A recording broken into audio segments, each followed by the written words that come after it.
Hey friends, welcome back to the channel. Welcome to a new little spot. I am in my garage, but we have our patio set up here and it's a beautiful day and I had a moment. So here we are, not looking too pretty in the background, but I wanted to sit down and chat with you, have a beverage chat. So I'm sipping on my favorite happy juice. If you follow me on the socials and here, I talk about it all the time. It has healed my gut. It is amazing. 95% of our dopamine, serotonin, all that good stuff is produced in our gut. So if you have some issues with that, you're probably not being your best self. You're probably not your happiest self. It is on sale right now. Let me know if you want to get your hands on it or if you want some more information. I'm going to leave the link, but I always like to talk to people about it. So if you have any questions, let me know down in the comments and let's get into today's video. We are going to be discussing what the internet thinks we should stock up on in 2024. If you're new here, hi, hello, my name is Tori. I make prepping videos on a budget. I try and teach you to be prepared, not scared, and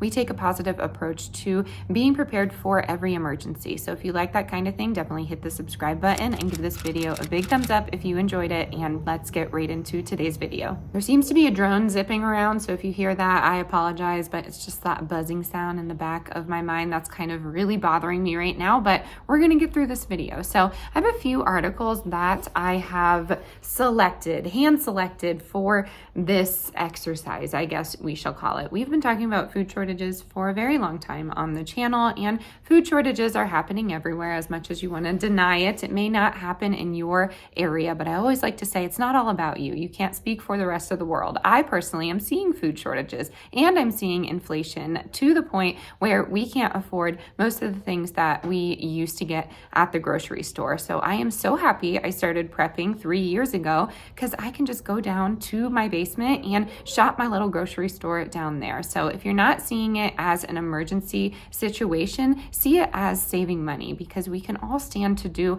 a little bit of that. And let's just talk about kind of the journey that we have been on, what I've been really trying to implement in my channel in the last year or so, and that is the quality of food and what they're doing to our food. And I feel like now the information is just readily available. It's fact at this point. You can read ingredients lists and you can see what is being put into our food, and whether you see that and say who cares, or whether you see that and say, hey, that's a problem, it doesn't matter, because at the end of the day, they're putting junk in our food that is not sustainable for human life. We are getting illnesses, we are getting diseases. I apologize if I'm smiling through this, but I'm trying to remain positive, because the reality of it all is it's a little scary, it's a little daunting, because it's very hard to avoid these toxins, these poisons coming into our water, air, and food. So I like to try and talk about that on the channel, some ways to avoid that. But again, we are 70-30, 80-20. We are not perfect. So we try our best to stay away from processed foods.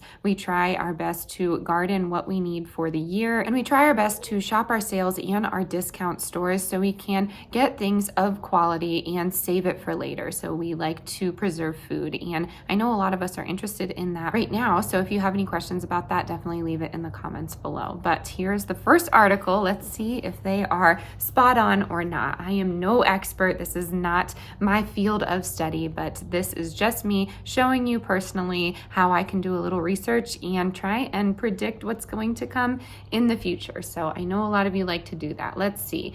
We have the title, people are just beginning to grasp the gravity of these shortages, and it's a ticking time bomb. So there's the first thing on this list. Dry goods like oats, rice, pasta are resilient savers of your pantry, ready to be transformed into delectable meals and comforting delights. So yes, we talked about rice being on shortage. That is because India has stopped the export of non-basmati rice. So that gives us other countries to get that from, and sometimes that price is going to be higher. A lot of times those farming practices are different. So we are trying to get around that with our USDA and FDA laws. I am so sorry, that drone, maybe you can't hear it, but it's, wow, I thought I would have some peace and quiet out here. Not complaining, it's a beautiful day, but we're gonna get around that. So yes, rice, that is a big one. That is definitely one that is truthful on this list. Pasta, yes, in a way, because most of the wheat that we obtain is coming from a country that's going through some turmoil. You can definitely look up who produces our wheat. Of course, we do have our own wheat fields here in the United United States, but when you think of pasta, I just want you to start thinking of the ingredient. And that is something that we talk about a lot on the channel, not just the shortage, but what that shortage affects. So it could be something as basic as wheat, but then think about everything that wheat goes into and how that may affect you. So pasta, I'm going to allow it. That is definitely something to prep for long-term storage in 2024. I like to buy it on sale and then just put it in some Mylar bags with an oxygen absorber, and there we go. We have pasta for 30 plus years. All right, they also said oats. I'm going to allow that as well. Oats are definitely going to be a shortage or a spike in price in the year 2024, so that would be a great dry good to stock up on. Next on the list, embrace the joy of growing your own food and nurturing life from tiny seeds to scrumptious bites. Wow, yes, absolutely, totally agree with that. I think that's amazing. Another thing they mention is water filtration and how important that is. Absolutely, we've been talking about that for a while. I'm super excited. I'm working with a company coming up this month, and I can show you all about water filtration and how important it is to really get those toxins out of our water, because they are there, they are present, and the chemicals that we have found in our water lately are cause for definitely a little bit of alarmist behavior, because wow, if you look at some of those chemicals like fluoride and heavy metals and how that affects us, it is very scary. And there is always the argument that tiny amounts of these chemicals into the human body aren't going to affect us. Well, I disagree completely with that. No amount of heavy metal or fluoride is good for you. And of course, we need water to sustain our life. So I want you to think about long-term exposure when we are talking about those chemicals found in the water. And then of course, there have been so many derailments lately, and a lot of those trains happen to be carrying toxic chemicals that have just accidentally fallen into our waterways. Vinyl chloride being a big one, and that is linked to a variety of issues. So filtering your water, that's a big one. Super important to stock up on water in 2024. Happy juice sip. Cheers. Let me know what you're drinking in the comments. This is amazing. I've been sipping on the mango just for an extra boost of energy. There's a little caffeine in this. So if you're interested, they do have the mango happy juice pack. It is the cheapest one and it has caffeine. So if you're looking for some natural caffeine, that's a good one to get. Another thing that they say to stockpile would be fuel, oil, candles, and other items because of panic buying. And I kind of agree with that. Yes, people are going to panic buy if there's something not at the grocery store. We have experienced that before, but the list of items are important. Fuel, definitely. If you are going to cook with fuel, for sure, get that. Oil's another good one. I'm not really sure where they're going with this oil because of this list. I'm assuming for cars and such, but if you're talking about cooking oil, that's another good thing to prep, because that is going to be an indefinite shelf life with some of those oils. You definitely have to check into that, though. I really like avocado oil and pure olive oil, not a blend. So anything like that is good. You can also do coconut oil, but all of those seedy oils like canola and vegetable, you're going to want to stay away from those. Definitely look up seed oils and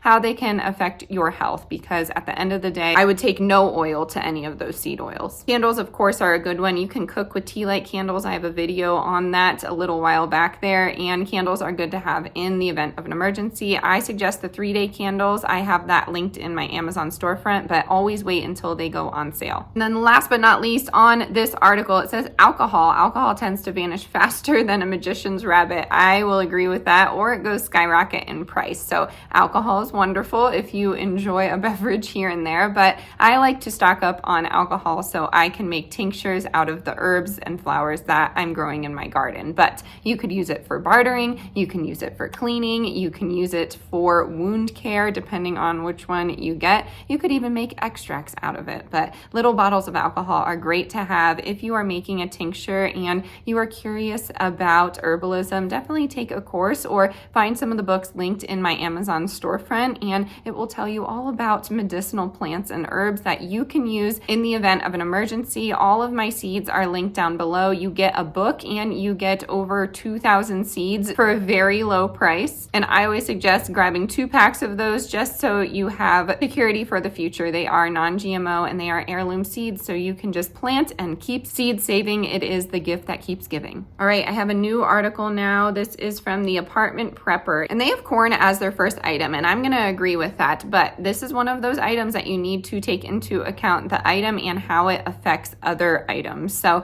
corn, if you go your whole life without corn, you'll probably be fine, but a lot of your processed foods have corn syrup in them, and non-GMO corn is a no-go in my house as much as I can avoid it. But if you look at those ingredients, corn is used in a lot of processed foods. Corn is used in a lot of those natural, healthy, marketed items that you may see on the shelves. But if you look at the bag, or if you turn it around and just look at those ingredients, you may find that corn is one of those ingredients. So if you are going to purchase something with corn, I suggest trying to get non-GMO. I know that's very hard and easier said than done, but those products are going to be high in price. So definitely start stocking up in 2024 so you can at least just get ahead and not go into debt trying to find these processed items, or try and eliminate them completely and go for a whole foods diet. Okay, they have tomatoes next on the list. Definitely gonna agree with that. We have had so many crops take a plummet in the United States, specifically from California and Florida. They have just had some weather that has been some issue. And from what I'm reading, California is doing some strange things with their farming crop export, and I don't think a lot of people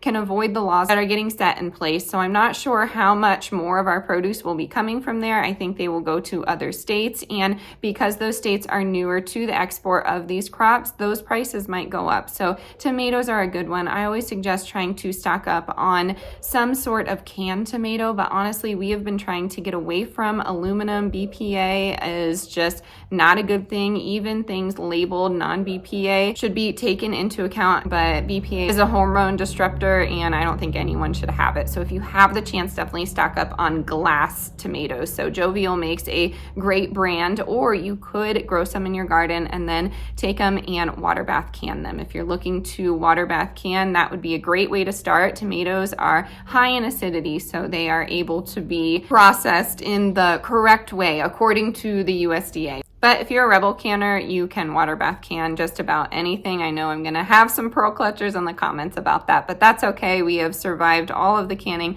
that I have done. And you know, I come from PA, rural PA. I learned from my Amish cookbooks, and I trust them because they know what they're talking about when it comes to growing food and preserving it. I tried to scroll down on this, but now there's a paywall. So I believe the next one was bananas. I haven't heard anything about that, but let me know if you have. That would make sense. That would make sense. But let me bring up the one last article I was thinking about here, and we will get this show on the road. Of course, I want to know what you think is going to be in food shortage in 2024. What are some of your predictions? What are some of the things that you have been reading? This isn't a guessing game. This is something that you have actually researched, so please don't put something random in the comments. This is a world view. I'm trying to look for specifically the United States. I apologize to my viewers that are outside of the United States, but it's just easier for myself and my family. I like to do research for everyone, but I can't do it for everybody in the world. So definitely take that into account when you are watching these videos. I know some of these shortages will be in other countries as well, but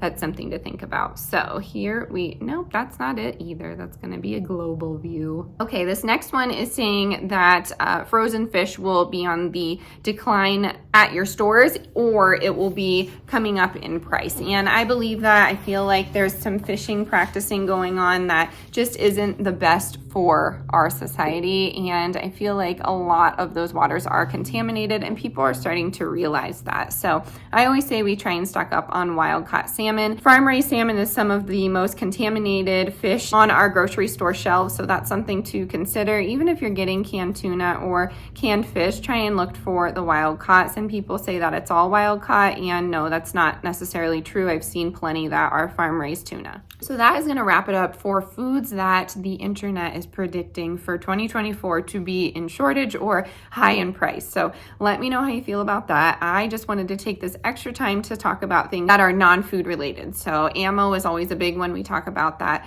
often. If you have the opportunity, definitely invest in some sort of precious metal. I don't know if you all have heard, but someone has passed away. His last name rhymes with moths filed, if that makes any sense. And if you look into his history and his family's history, it it is a bit alarming. They control basically everything in the world because of money. So this is an election year. I think some things are going to get iffy when it comes to stocks. A lot of people are naming dates. I'm not going to name any dates, but definitely get your ducks in a row when it comes to finances. I think that's super important to focus on in the year of 2024. So a way that I'm doing that is saving money at the grocery store and trying to earn an extra income. So if you want any information about that and don't feel really comfortable talking about it here in the comments, definitely email me and I will give you my list. I thought about doing a video on the other channel about ways to make money from a stay-at-home mom point of view. I've been trying to make money from home for just under 6 years now, and I know all the things that don't work and all the things that do. So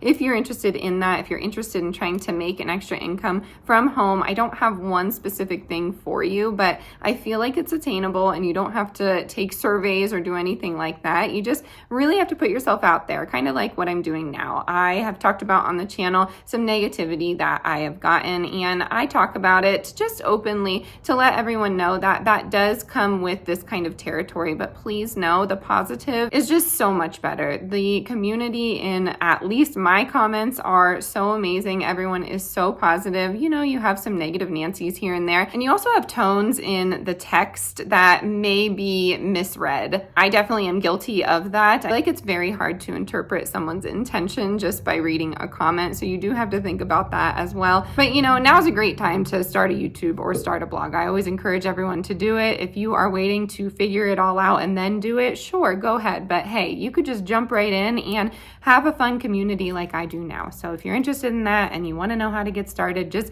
email me. I'm an open book. It's not a course or anything. It's just me trying to tell you how to do it. So if you're wanting to earn an extra income because you are afraid of the economy or the World Bank, now would be a great time to start doing that. I'm going to wrap it up here. Cheers to you, friend. Don't forget my Happy Juice link is linked in the description box. You can also make money with this company. That is probably the easiest stream of income that I have because I'm healing myself. It's something that I'm already purchasing, and then I can recommend it and get a kickback. And guess what? You can too. You don't need a following. You don't move up in rank. This isn't an MLM. This is something that you just get. A lot of corporate conglomerates do this kind of marketing. You know, Target does it, Amazon, all of those small markets online that you can refer friends to and you get a kickback. That is exactly what this company is. I don't want anyone to think that it's some sort of scheme because it is not. I am very transparent about finances and how I earn an income. So again, if you have any questions about that, email me. I hope you are doing well in the world wherever you are. Stay adventurous, stay creative. Bye, y'all.